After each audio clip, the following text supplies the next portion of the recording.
කියවමු 12 වෙනි පරිච්ඡේදයේ උප්පත්ති 12 වෙනි පරිච්ඡේදයේ එකේ සිට 9 වෙනි පදය වෙනකන් කියවන්න කවුරු හරි පැහැදිලිව කියවන්න.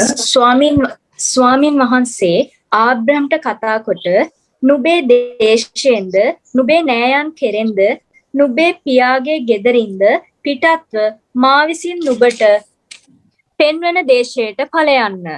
මම නුඹ මහත් ජාතියක් කරන්නෙමි. නුඹට ආශිර්වාද කොට නුඹේ නාමය කීර්තිමත් කරන්නෙමි. නුඹද ආශිර්වාදයක් වයන්න. තවද නුඹට ආශිර්වාද කරන්නන්ට මම ආශිර්වාද කරන්නෙමි. නුඹට ශාප කරන්නාට මම ශාප කරන්නෙමි. පොළවේ සියලු පවුල් නුඹ කරණය කොටගෙන ආශිර්වාද ලබන්නෝයයි කීසේක. මෙසේ ආබ්‍රහම් ස්වාමින් වහන්සේ තමාට කී ලෙස ගියේය. ලොත් ඔහු සමග ගියේය. ආබ්‍රහම් හාරානෙන් පිටත් වූ කල ඔහුට 75 අවුරුද්දක් වයස් විය. ආබ්‍රහම් තමාගේ භාර්යාව වූ සාරයිද තම සහෝදරයාගේ පුත්‍ර වූ ලොත්ද ඔවුන් රැස් කරගෙන තිබුණු තමන්ගේ සියලු සම්පත්ද හාරාන්හිදී ඔවුන් ලබාගෙන සිටි මිනිසුන්ද රැගෙන කානාන් දේශයට යන පිණිස පිටත් වුණේය. ඔව්හු කානාන් දේශයට පැමිණියෝය.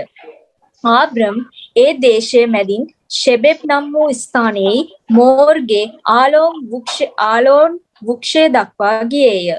ඒ කාලෙහි කානානිවරුන් දේශයේ සිටියෝය. ස්වාමින් වහන්සේ ආබ්‍රහම්ට පෙනී මේ දේශය නුඹේ වංශයට දෙන්නෙමියයි කීසේක. එතැනින් ඔහු තමාට පෙනුන වූ ස්වාමින් වහන්සේට පූජාසනයක් ගොඩනැගුවේය. ඔහු ඒ ස්ථානයෙන් ගොස් බෙතෙල්ට නැගෙනහිරින් පිහිටි කන්දට පැමිණ බස්නාහිරින් බෙතෙල්ද නැගෙනහිරින්ද ආයිද ඇතුව තමාගේ කූඩාරම් පිහිටුවා ගත්තේය.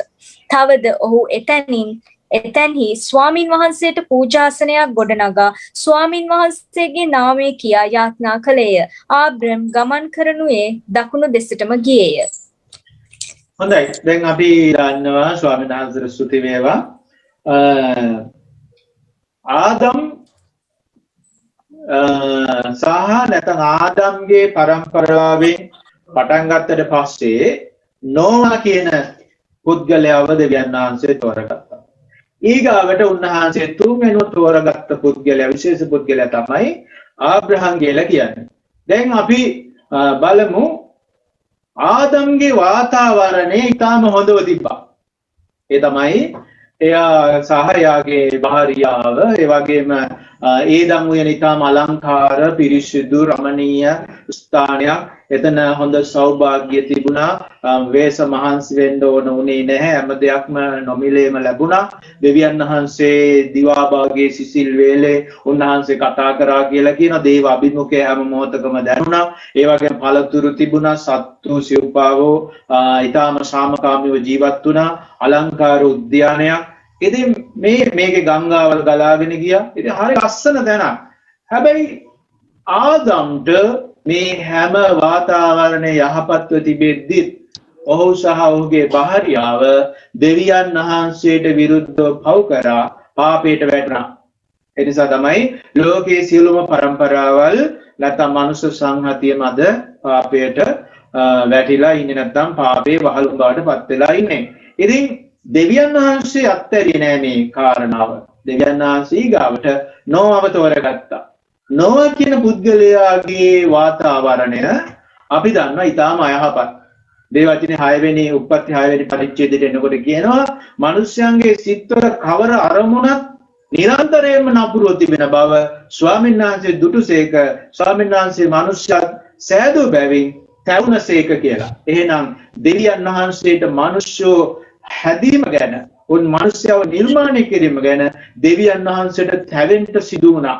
එවැනි පරිසරයක එවැනි වාතාවරණයක ඒ දුෂ්ට සමාජයක් එහෙම නැත්නම් තමගේ අසල්වාසීන් රට සියලුම ජන කොට්ටාසයන් මේ වෙනකොට නෝවා හැර අනික සියලුම දෙනා අපවිත්‍ර වෙලා හිටියා. එකලෙස කිලුට වෙලා හිටියා.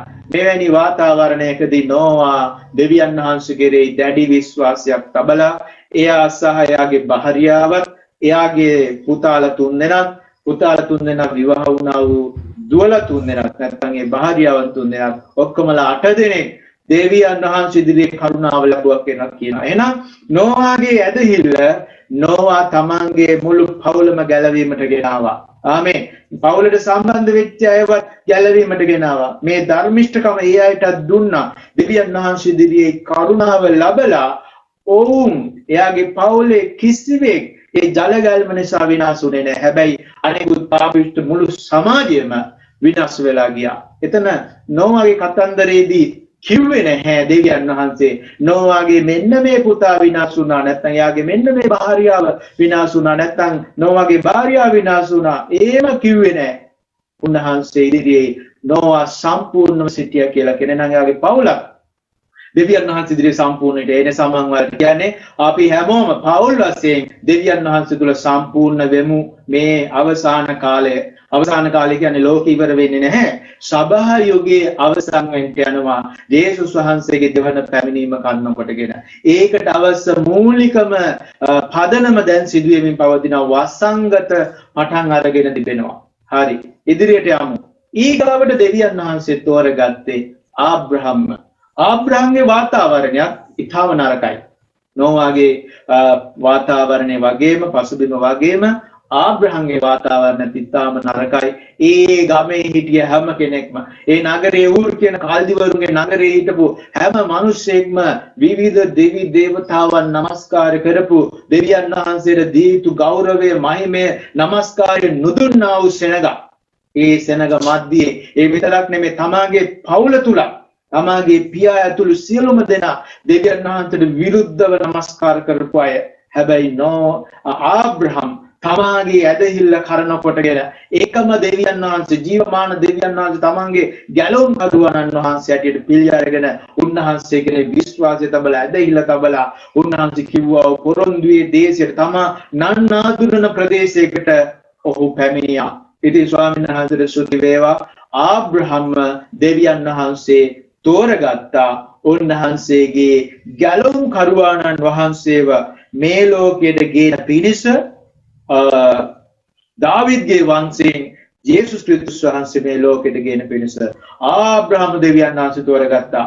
යාකෝබ් දෙවනි පරිච්ඡේදයේ 23 වෙනි පදේ කියනවා ආබ්‍රහම් දෙවියන් වහන්සේගේ මිත්‍රයා කියලා. එහෙනම් ආශ්චර්ය පසුබිම වාතාවරණයේ ඊටාම අයහපත් සමාජයක හිටපු ආබ්‍රහම් දෙවියන් වහන්සේගේ මිත්‍රයා බවට පත් වුණා. ආමේන්. එහෙනම් ඒක යාකෝබ් 2:23 කියනවා. ඊට පස්සේ බලන්න ඉතින් ස්වාමීන් වහන්සේට අපි අපේ ජීවිතවල නිකන් හිතලා බලන්න අපේ වාතාවරණ අයහපත් නෑ සමහර වෙලාවට. ඒත් අපිට දෙවියන් වහන්සේ සමග අනිත් අයට බලපෑමක් කරන්න පුළුවන් ඇදහිල්ලක් විශ්වාසයක් යාඥාවක් දේවචනය කියවීමක් මෙනෙහි කිරීමක් සුභාරංචි ප්‍රකාශ කිරීමක් අපේ ජීවිතවල නැති වෙන්න පුළුවන්.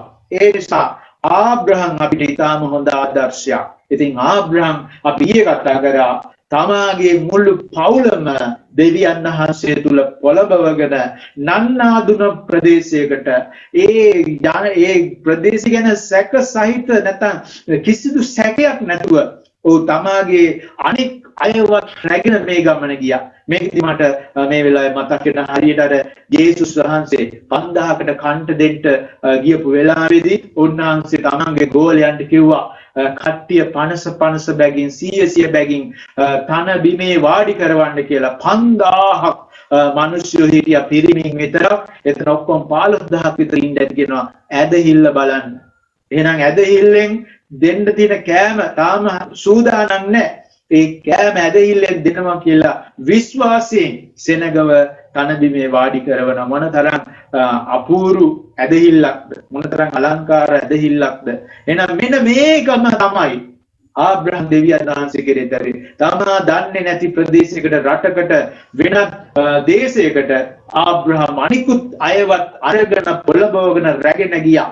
එහෙනම් අද අපි ස්වාමීන් වහන්සේ අපිට දෙන්නා අපි ඇහෙන් දැකලා නැති ඒ ස්වර්ගයේ නැමැති ඒ සදාකාලික රාජ්‍යයට අපි මිනිස්යන්ව රැගෙන යන පිණිස හලලුයා අපි වුණ පොළඹවනවා.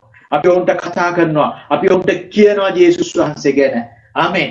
ආබ්‍රහන්ට පුළුවන් වුණා නම් තමන්ගේ පවුලේ අයව රැගෙන ඒ නන්නාඳුනන දේශයට එන්න අපේ සුද්ධාත්මයන් වහන්සේ කන්නකොටගෙන අපිට එළිදරව් කරලා තිබෙන ඒ ස්වර්ගීය රාජ්‍යයේ දේශයට මනුෂ්‍යයන් රැගෙන යන පිණිස අපිට හොඳ ආකාරව පුළුවන්. ස්වාමීන් වහන්සේට ස්තුති වේවා. ඒ නිසා මම මේ දහවල් කාලේ ඔබ උනන්දු කරවනවා ස්වාමීන් වහන්සේගේ සුභාරංචියේ පණිවිඩය මනුෂ්‍යයන්ට කතා කරන්න.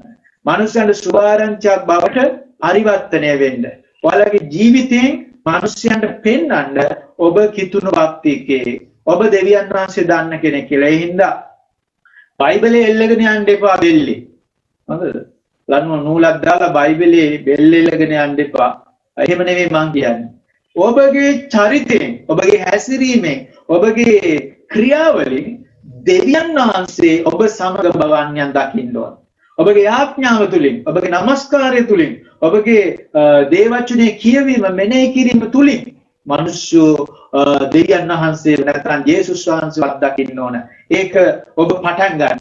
මේ වෙනකොටත් ඔබ පටන් අරගෙන නැත්නම් හිතුනොත් විතරයි නම් নমස්කාර කරන්නේ, හිතුනොත් විතරයි නම් යාඥා කරන්නේ, හිතුනොත් විතරයි නම් පසුබිම හොඳයි නම් කාට හරි සුභාරංචියේ පණිවිඩය කිසිම ප්‍රශ්නයක් නැත්නම් බාධාවක් නැත්නම් නිකන් අර ජොලියට වගේ නම් කියන්නේ ඔබ යේසුස් වහන්සේගේ අනුගාමිකයෙක් හැටියට තාම පරිවර්තනය වෙලා නැහැ. ඒ නිසා ආබ්‍රහම්ව අපි ආදර්ශයට ගමු. ආබ්‍රහම්ගේ කාලෙදී ආබ්‍රහන්ට දේව වචනේ මේ බයිබලයේ තිබ්බේ නැහැ. පොත් 66කින් සමන්විත වෙච්ච බයිබලයක් අද ඔබටයි මටයි තිබෙනවා. ඒ විතරක් නෙමෙයි. අපිට කිතුරු සහෝදර පිරිසක් ඉන්නවා. අපිට සභාවක් තියෙනවා. හලෙලූයා. අපිට ඒ විතරක් නෙමෙයි. සුද්ධාත්මයන් වහන්සේ ඉන්නවා. සුද්ධාත්මයන් වහන්සේගේ බලය ආලේපය අප තුල තිබෙනවා. යේසුස් වහන්සේගේ අනුග්‍රහය තිබෙනවා. මේ එකක්වත් ආබ්‍රහන්ට තිබුණේ නෑ. ආබ්‍රහන්ගේ පවුලේ අය ඔක්කොම දෙවි දේවතා නමස්කාර කරපු අය. බයිබලයක් නෑ ඒ වෙනකොට. පංච පුස්තකයක් ලියලා නෑ ඒ වෙනකොට. මේ අලුත් යුසුමක් නෑ ඒ වෙනකොට. හැබැයි ආබ්‍රහම් තමාට කතා කරපු දෙවියන් වහන්සේ 100,000ක් විශ්වාස කළා. තමන් දෙවියන් වහන්සේ කියපු දේශයට යන්න තීරණය කරා. ඒ නිසා ස්වාමීන් වහන්සේ අද ඔබටයි මටයි අප ගැන ආබ්‍රහම් එක්ක උන්වහන්සේ සංසන්දනය කරොත් අපි හරිම පල්ලෙහා මට්ටමක ඉන්නේ. අපිට බයිබලයක් තියෙනවා නේද? බයිබල නැති රටවල් තිබෙනවා. බයිබලය කියවන්න අවස්ථාවක් නැති අය ඉන්නවා. බයිබලේ මම අහලා තියෙනවා පහුගිය කාලවල බයිබලේ කොලේ ඉරලා ඒ කොලේ අද මම කියවලා හෙට තව කෙනෙකුට දීලා හොර රාසේ අනික් කෙනාට ඒක මාරු කරගෙන ඒ විදියට තමයි බයිබලේ මිනිස්සු කියවව වෙනත් රටවල. ඒ විතර නෙමෙයි බයිබලයේ ප්‍රසිද්ධිය ගෙනියන්න බෑ. මරණීය දඩුවම. ඒ වගේම අපි ගීතිකාවක් ගායනා කරමු කියලා හොර රහසේ හමු වෙන අය ගීතිකාව කටෙන් කියන්නේ නැහැ. සද්දෙට කියන්නේ නැහැ. අපි දැන් මේ වෙලාවේ ගායනා කරමු යේසුස් යහපත්ය කියලා. මෙහෙම යේසුස් යහපත්ය කියලා කටින් තොල් වලින් විතරයි කියන්නේ. එවැනි කාල පහු කරා කිතුණු සභාව. ඒ වගේම නීරෝ අධිරාජ්‍යගේ කාලෙදී කිතුණුවන්ව ගස් බැඳලා ගිනි තිබ්බා. ඒ ගින්නේ නැත්නම් ඒ ආලෝකයෙන් ඕම් ක්‍රීඩාවන් පැවැත්වුවා කියලා ඉතිහාස පොත්වල කියනවා. ඉතින් අද ඔබටයි මටයි ලැබිලා තියෙන ඊට වඩා අලංකාර කාලයක්. හැබැයි අපි දෙවියන් වහන්සේ දෙවියන් වහන්සේ සොයපු තරම් අපි දෙවියන් වහන්සේව සොයන්නේ නැහැ. අපි සුඛෝපභෝගීව තමයි දෙවියන් වහන්සේව සොයන්න උත්සාහ කරන්නේ. ඒකෙන් අපි මිදෙන්න ඕනේ. හොඳ දේවල් නැත්නම් අපි සැප සම්පත් එපා කියලා නෙමෙයි මම කියන්නේ. ඒවා හොඳයි, ජීවිතේට හොඳයි. අපි ඒ මත යැපෙන්නේ නැතුව අපි තව ටිකක් ස්වාමීන් වහන්සේට මෙහෙ කරන්න උත්සාහ කරමු. පාවුල්තුමා කියන තාම අපි ලේ වැగిරෙනකන් අපි අපේ ඇදහිල්ල මත තාම ජීවත් වුණේ නැහැ කියලා. ඇත්තනේ. අපි තාම දෙවැනි කාලයකට මුහුණ දීලා නැහැ. අපිට කියලා නැහැ මේ විදිහට ජීවිතේ හානි වෙනවා, කිතුණු ජීවිතය අත්හරින්න කියලා අපිට තාම කියලා නැහැ. ඉතින් අපි මෙවැනි යහපත් කාලයක ඉන්නවා. යහපත් රටක අපි ජීවත් වෙනවා. ස්වාමීන් වහන්සේට ස්තුති වේවා. හැම ආගමකටම සාධාරණව ජීවත් වෙන්න පුළුවන් වාතාවරණයක් තාම අපේ රටේ තිබෙනවා. ඒ නිසා දෙවියන් වහන්සේට ස්තුති වේවා. දැන් ඉන්න නායකයෝ පාලකයෝ ගැන අපි දෙවියන් වහන්සේට ස්තුති කරමු. මන්ද උන්වහන්සේ වචනේ කියන ඒ අයව පත් කරන්නේ දෙවියන් වහන්සේ කියලා. ඉතින් මේ යහපත් කාලය තුල අපි දෙවියන් වහන්සේගේ සුභාරංචියේ පණිවිඩය ගෙනියමු. අන්නයට අපි අන්නයට සුභාරංචියක් වෙමු. හරි. ස්වාමීන් වහන්සේට ස්තුති වේවා. ඒ වගේ මම කියන්න කැමති දෙවියන් වහන්සේ ආබ්‍රහම් තෝරගත්තේ ඔහු යුදෙව් ජාතියේ පියා කරන්න. ඒ යුදෙව් ජාතිය දෙවියන් වහන්සේ තෝරගත්තේ උන්වහන්සේගේ විශේෂ එළිදරව් ලෝකයට ගේන්න. එළිදරව් දෙකක් තිබෙනවා. නැත්නම් එළිදරව් මෙහෙම දෙවියන් වහන්සේ මිනිස්යන්ට එළිදරව් වෙන ක්‍රම දෙකක් තියෙනවා. එකක් ඇවිල්ලා ඒක ඇවිල්ලා පොදු එළිදරව්.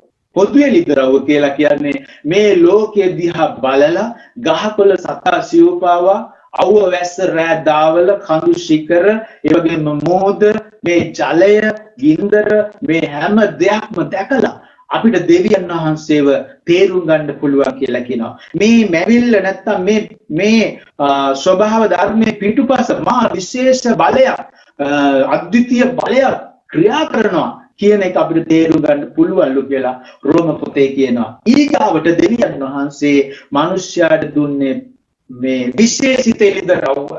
ඒ තමයි ජේසුස් ක්‍රිස්තුස් වහන්සේ කරන කොටගෙන මෙන්න මේ බයිබලයේ ස්වාමීන් වහන්සේ අපට දෙලා මේකට කියන්නේ විශේෂ එළිදරව් කියලා. මේ විශේෂ එළිදරව් හරහා ජේසුස් වහන්සේ අපට අද එළිදරව් වෙලා තිබෙන නිසා ස්වාමීන් වහන්සේට ස්තුති වේවා. ඉතින් මේ විශේෂ එළිදරව් ලෝකයට ගෙන පිණිස දෙවියන් වහන්සේ ආබ්‍රහම් තෝරගත්තා. ඒ පරම්පරාවේ උරුමකාරයෙක් නැත්නම් උරුමයක් ඇටියට උන්වහන්සේ අද අපිවත් කැඳවලා තිබෙනවා. ඒ ගාවට දෙවියන් වහන්සේ ආබ්‍රහම් කැඳෙව්වේ ආබ්‍රහම්ගෙන් ලොවට එන ඒ මෙසියස් වහන්සේ කන්න කොටගෙන නැත්නම් මෙසායා වහන්සේ කන්න කොටගෙන ගැලෝම් කරුවාණන් වහන්සේ කන්න කොටගෙන අපට උන්වහන්සේ ආශිර්වාද කරන්න තමයි උන්වහන්සේ ආබ්‍රහම්ව තෝරගත්තේ.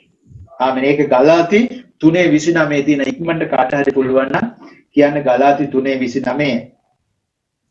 ඒක හොඳ බයිබල් පදයක් නිසා මම කියවන්න කියන්නේ ඔයාලට ගලාති 3:29. එහෙනම් මම කියවන්නම්. ඉතින් ඔබලා ක්‍රිස්තුස් වහන්සේගේ නම් නොබලා ආබ්‍රහම්ගේ වංශයේද පොරොන්දුව ලෙස උරුමකාරයෝද වන්නහුය. ආමේන්. ස්වාමීන් වහන්සේට ස්තුති වේවා. මම නැවත කියනනම් ඉතින් නොබලා ක්‍රිස්තුස් වහන්සේගේ නම් නොබලා ආබ්‍රහම්ගේ වංශයේද පොරොන්දුව ලෙස උරුමකාරයෝද වන්නහුය. එහෙනම් දෙවියන් වහන්සේ අපිව කැඳවලා තිබෙනවා. ආබ්‍රහම් දෙවියන් වහන්සේව විශ්වාස කරපු නිසා ආබ්‍රහම් අද හඳුන්වනවා ඇදහිල්ලේ පියා ලෙස.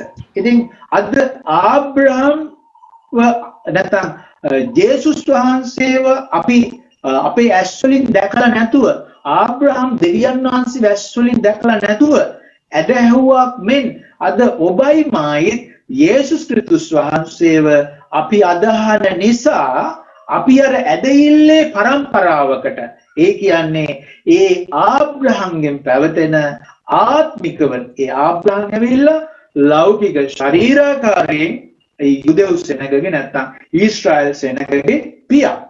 අපි අද ඒ යුදෙව්වරුන්ගේ නැත්තම් ඊශ්‍රායල් ජනතාවේ අපි ආත්මික ඊශ්‍රායල් වරු. හලලුයා. අපි ඇදහිල්ලේ පරම්පරාවට අයිති සෙනග. ඒ නිසා තමයි දේවචනේ කිව්වේ ආබ්‍රහම් කන්න කොටගෙන ලෝකයේ සියලු පවුල් දෙවියන් වහන්සේ ආශිර්වාද කරනවා කියලා. එහෙනම් අද අපි ඔබයි මායි ආශිර්වාද ලැබලා ඉන්නවා. ඇයි? අපිත් ඒ ඇදහිල්ලේ පරම්පරාවට අයිති නිසා ආබ්‍රහම්ට දෙවියන් වහන්සේ දීපු පොරොන්දු සහ ආශිර්වාද ඒ පරම්පරාවට අපි අයිති නිසා ඔබටයි මටයි අයිති. එහෙනම් කෙලින්ම ඔබට යමක් ලැබිලා නැත්නම් දෙවියන් වහන්සේගෙන් ඒක යහපත් නම් ඒක දෙවියන් වහන්සේට ගෞරවය දෙන දෙයක් නම් ඒක දෙවියන් වහන්සේට මහිමය ගෙනත් දෙන දෙයක් නම් ඔබ දෙවියන් වහන්සේට කෙලින්ම කියන ස්වාමිනී ඔබ වහන්සේගෙන් මං ඉල්ල මට තාම ලැබිලා නැහැ. ආමේන්. ඔබ විවත්තාව ආරක්ෂා කරනවා නම් ඉල්ලන දේ යහපත් නම් ඒක දෙවියන් වහන්සේ ගෞරවය මහිම සඳහා නම් ඔබ ඉල්ලන දේ ඒකාන්තයෙන් ලැබෙනවා. ආමේන්. ඉතින් ඔබ ඇයි මම එහෙම කියන්නේ? ආබ්‍රහම්ට දීපු පොරොන්දුව අද ඔබට අයිති. ඒක ඔබට ප්‍රකාශ කරන්න පුළුවන්. ඒක ප්‍රකාශ කරනකොට යක්ෂයා පැනලා දුවනවා. ඇයි? මෙතෙක් යක්ෂයා තමයි ඒක සමහරට වහගෙන ඉන්නේ. ඔබ නිවැරදි නම් ඔබගේ ඉල්ලීම සාධාරණයි නම් ඒක දෙවියන් වහන්සේගේ රාජ්‍ය උදෙසා නම් ඒක දෙවියන් වහන්සේ ගෞරවයේ මහිමේ උදෙසා නම් ඔබ ඉල්ලන දේ නොලැබී තියෙන්න හේතුවක් නැහැ. එහෙනම් ඒක යක්ෂයා වහගෙන ඉන්නවා. අදම කියන්නේ ස්වාමිනී මම ආබ්‍රහම්ගේ වංශයට ඇදහිල්ලේ පරම්පරාවට මම අයිති. මම ඔබ වහන්සේගේ දරුවෙක්. මම උරුමකාරයෙක්. මට ඔබ වහන්සේ මගේ පියාණන් වහන්සේ. මම ඔබ වහන්සේගේ දරුවෙක්. එහෙනම් තාත්තගේ දේ පුතාට නැත්නම් දුවට අයිති. මම ඒක ඉල්ලනවා ජේසුස් වහන්සේගේ නාමයෙන්. ඒක මට අයිති වෙන්න ඕනේ. ඔබ ඉල්ලන්න ප්‍රකාශ කරන්න. ඒතකොට යක්ෂයා මොකද කරන්නේ? දැන් මෙයාගේ සිහි කල්පනාව එළවිලා තියෙනවා කියලා යක්ෂයා පැනලා දුවනවා ඔයාලව දාලා. ඊට පස්සේ ආශිර්වාදය පැමිණෙනවා. ස්වාමීන් වහන්සේට ස්තුති වේවා. කල්ලා බලන්න. ඊගාවට මම අවධානය යොමු කරන්න කැමති මම අවසන් කරන්නම්. දෙවියන් වහන්සේ නැත්නම් දෙවියන් වහන්සේගෙන් කැඳවීමක් ලැබීමට අපි සුදුසු අය නෙමෙයි. මේ කැඳවීම ගැන කතා කරොත් අපි දෙවියන් වහන්සේගෙන් කැඳවීමක් ලබන්න සුදුසු නෙමෙයි. දෙවියන් වහන්සේ අපව තෝරගත්තා. ඒ ආබ්‍රහම් වගේ අපවත් දෙවියන් වහන්සේ තෝරගෙන තිබෙනවා. ඒ නිසා දෙවියන් වහන්සේට ස්තුති කරන්න. ඒ වගේම මේ කැඳවීමට අපි අවනත වෙනකොට කැඳවීම විශ්වාස කරනකොට ඒක අපේ ජීවිතේ වෙනස් කරන්න පුළුවන් බලයක් බවට පරිවර්තනය වෙනවා. ඒක තමයි ආබ්‍රහම් ගැන අදත් කතා කරන්නේ. ඔව් කැඳෙව්වා, ඔව් කැඳවීමට විශ්වාසවන්ත වුණා, ඔව් ඒ කැඳවීම අනුව ජීවත් වුණා. ඒ නිසා ඒක එයාගේ ජීවිතේක දෙවියන් වහන්සේගේ බලය එයා අත්දැක්කා. ඒ නිසා අපි දෙවියන් වහන්සේ අදෝගෝමාව කැඳවලා තියෙනවා. එහෙනම් කාටවත් කියන්න බෑ දැන් මම වයසයි මෙයා. දැන් මට මේ වැඩි සේවය කරන්න නැත්තම් සුභාරංචි කියන්න යන්නවත් බෑ. එහෙම හිතන්න එපා. ගෙදර ඉඳලා යාඥා කරන්න පුළුවන්. පිලිප්ට දෙවියන් වහන්සේගේ සුද්ධාත්මයන් වහන්සේ කතා කරා අන්න නපුංසක මිනිසයා යනවා අර පාරේ ගාසා ඒ පැත්තට බෑලා යන පාරේ ඔයා එතෙන්ට යන්න කිව්වාම මෙයා ගියා. ගියාට පස්සේ සුද්ධාත්මයන් වහන්සේ කතා කළා ඔය රථයට එයා යන රථයට නගින්න කියලා. මෙයා නැංගා. නැංගාට පස්සේ එයා කියව හිටියේ ජෙසායා පොත. එයා කියනවා මට මේක තේරෙන්නේ නැහැ. තේරුම් ගන්න පුළුවන් කෙනෙක් ඉන්නනම් මට කියලා දෙන්න. ඔයාලට පුළුවන්ද කියලා. අනේ කවුද මේ පිලිප්තුමා මේක පැහැදිලි කරලා දුන්නාම ඒ නපුංසක මිනිසයා කන්දකි විසවගේ භාණ්ඩාගාරයේ අධිපතිතුමා ලේසි පාසු කෙනෙක් නෙමෙයි. එයා කිව්වා මෙන්න ජලය තියෙනවා වතුර තියෙනවා මෙතන හොඳ විලක් තියෙනවා. අනේ මාව බෞතිස්ම කරන්න දැම්මම මට යේසුස් වහන්සේ වෙලි ගන්න ඕන උන්වහන්සේ අපගේ ජීවත් වෙන්න ඕන කිතුණු සභාවට එකතු වෙන්න ඕනි කියලා. මෙන්න ගෙදර ඉඳලා යාඥා කරන්න දෙවියන් වහන්සේට. දෙවියන් වහන්සේගේ සුද්ධාත්මයන්ස ඔබට ඉලක්කෙටම ටක්කෙටම කියයි අන්න අතෙන් යන්න හරියට කතා කරන්න. අන්න කෙනෙක් බෙල්ල වැලදා ගන්න යන අන්න කෙනෙක් වාබොණ්ඩ යනවා. එයා වෙනුවෙන් යාඥා කරන්න මේ දැන් කියලා උන්වහන්සේ මට මදහත්කාර යාඥාවක් අවශ්‍යයි ආව මුදා ගන්න ඔයා වෙනුවෙන් යාඥා කරන්න කියලා දෙවියන් වහන්සේ කියයි. හලෙලූයා. එහෙනම් යාඥාවේ වීරයෙක් වෙන්න ගෙදරට වෙලා ඉඳලා හරි. ඒ නිසා කවදාවත් කියන්න එපා අනේ මම මාළුයි මම වයසයි නැත්තම් සමහර පොඩි අය කියනවා මම චූටිද නේද? එහෙම හිතන්න එපා. කොරියාව පිබිදෙනකොට දරුවෝ සභාවට එන්න ප්‍රමාද වෙනකොට ඇයි සභාවට එන්න ප්‍රමාදුනේ කියලා අහනකොට කියනවලු මේ අර එහා පැත්තේ මේ අපි එනකොට ගෙවල් කීප දෙනෙක් මැරිලා හිටිය අපි කියලා ආඥා කරලා මලුන්ගේ නැගිට්ටා මේ අපි ඒකයි ප්‍රමාදුනේ මේ දැන් ආවේ කියලා. මලුන්ගේ නැගිටීම මහා දෙයක් නෙමෙයි. ආමෙන්. ආස්කම් වෙනවා. උන්වහන්සේ වචනේ ජෝවෙල් පොතේ කිව්වා අවසාන කාලේ මගේ දාසීන් මත දරුවන් මත යෞවනයන් මත මහල්ලන් මත මාගේ ආත්මය වගුරවනවා කියලා. හලෙලූයා. එවැනි යුගයක මේ අපි ඉන්නේ. හැම අතින්ම ආශිර්වාද ලැබලා ඉන්නේ. බයිබලයේ තියෙනවා දෙවියන් වහන්සේලා සුද්ධාත්මයන් වහන්සේ ඉන්නවා. අනුග්‍රහය තිබෙනවා. සබාවක් තියෙනවා. උනන්දු කරවන්න අපව ධෛර්යවත් කරන කට්ටිය ඉන්නවා. අනේ දෙයනේ ඒ තියෙද්දිත් අපි දෙවියන් වහන්සේගේ අඩු වෙලා ගිහිල්ලා. ඉතින් ඒක අත්හැර ගන්න තමයි මම මේ කියන්නේ. ඊගාවට දෙවියන් වහන්සේ අපිට මේ කැඳවීම තුල ආශිර්වාද කරනවා. ඒ වගේම ඒ අදේවවාදී නැත්නම් අදේව භක්තික කමෙන් වෙන් වෙලා ජීවත් වෙන්න උන්වහන්සේ ඔබටයි මටයි ආශිර්වාද කරනවා. ඒ වගේම ආබ්‍රහම් මං ඉස්සෙල්ලා කිව්වා වගේ තනියෙන් ප්‍රතිචාර දැක්වුවා. අද ඔබටයි මටයි කණ්ඩායමක් ඉන්නවා. ස්වාමීන් වහන්සේට ස්තුති වේවා. අපි එකතු වෙලා දෙවියන් වහන්සේ සමග ගමන් කරන සෙනගක් හැටියට දැන් පරිවර්තනය කරලා තියෙනවා. අපි තනි වෙලා නැහැ. ඒ නිසා ස්වාමීන් වහන්සේට ස්තුති වේවා. අපි මේ වෙලාවේ දෙවියන් වහන්සේට ස්තුති කරලා මේ කාලය අපි අවසන් කරමු.